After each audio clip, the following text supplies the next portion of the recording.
Herman Webster Mudgett, born May 16, 1861, and died May 7, 1896. Better known under the alias of Dr. H. Holmes, was an American serial killer. Holmes trapped, tortured, and murdered possibly hundreds of guests at his Chicago hotel, which he opened for the 1893 World's Fair. Although Holmes is sometimes referred to as America's first serial killer, his crimes occurred after those of such as Thomas Neal Cream, the Austin Axe murder, and the Bloody Benders. He was born in Gilmanton, New Hampshire, son of Levi Horton Mudgett and his wife, formerly Theodat Page Price. His early criminal career was based on fraud and forgery, including a cure for alcoholism, real estate scams, and a machine that purported to make natural gas from water. Holmes earned a doctor's degree from the University of Michigan. On July 8, 1878, he married Clara A. Lovering of Alton, New Hampshire. On January 28, 1887, he bigamously married Myrta Z. Belknap in Minneapolis, Minnesota. They had a daughter named Lucy. He filed a petition for divorce from his first wife after marrying his second, but it never became final. He then married his third wife, Georgiana Yoke, on the 9th of January, 1894. He was also the lover of Julia Smith, the wife of Ned Connor, one of his trusted associates. She later became one of his victims. While in Chicago, Holmes came across Dr. E. S. Holton's drugstore. It was located at the corner of Wallace and 63rd Street, in the neighborhood of Inglewood. Holton was suffering from cancer while his wife minded the store. Through his charm, Holmes got a job there, and then manipulated her into letting him purchase the store. The agreement was that she could still live in the upstairs apartment even after Holton died. Once Holton died, Holmes murdered Mrs. Holton and told people that she was visiting relatives in California. As people started asking questions as to when she would be coming back, he elaborated the lie and told them she loved it so much in California that she decided to live there. Holmes purchased a lot across from the drugstore, where he built his 3-story, block-long castle, as it was dubbed by those in the neighborhood.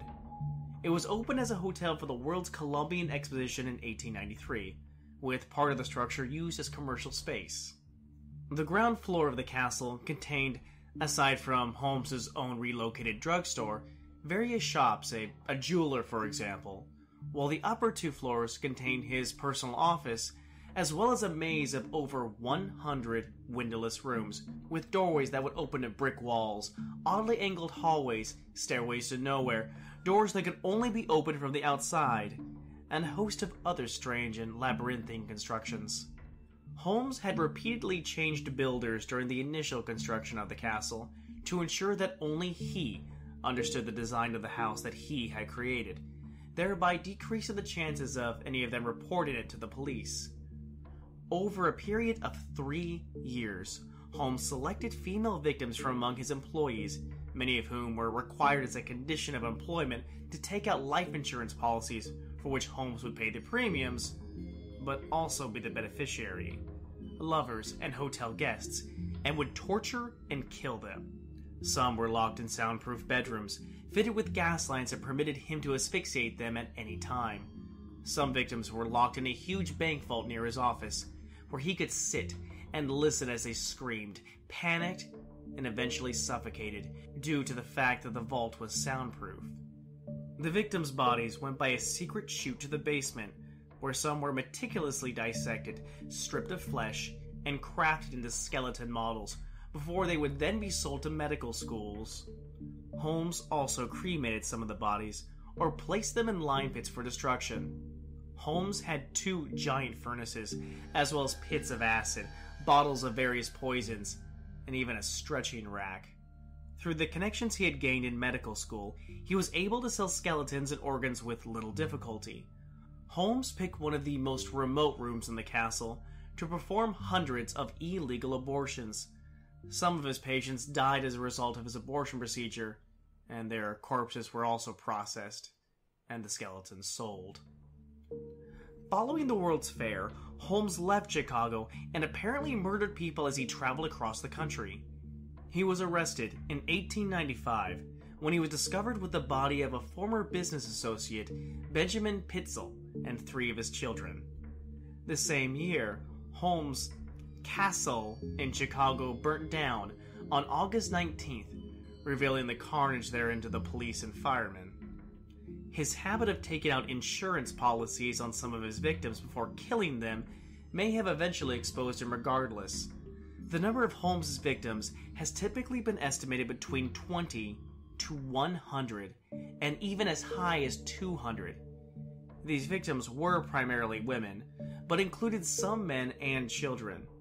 Holmes was put on trial for murder and confessed to 27 murders in Chicago, Indianapolis, and Toronto, and 6 attempted murders.